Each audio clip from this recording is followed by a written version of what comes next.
ինչի մաս է կազմում, կառավարության, չէ։ Ներքին գործերի նախարարությունում, քրեական ոստիկանությունը, որ կար, կամ հիմա որոշ մասով գործառույթները կա, մի րոպե, կամ նույն տեղեկությունները, որ կարող են համանման տեղեկություններ տրամադրվել օրինակ ազգային անվտանգության ծառայության կողմից, ում ենթակայությամբ է գործում։ Պարզ չէ, որ որովհետև որովհետև օպերատիվ հետախուզական մարմինները իմ ենթակայության տակ չեն գործում։ Ես ոնց կարող եմ իմանալ տեղեկություններ ու աղաչություններ, եթե նախաքննություն է։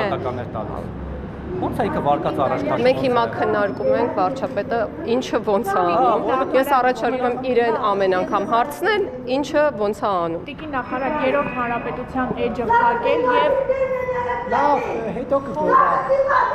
Թաղեմ նախկիններին գնա։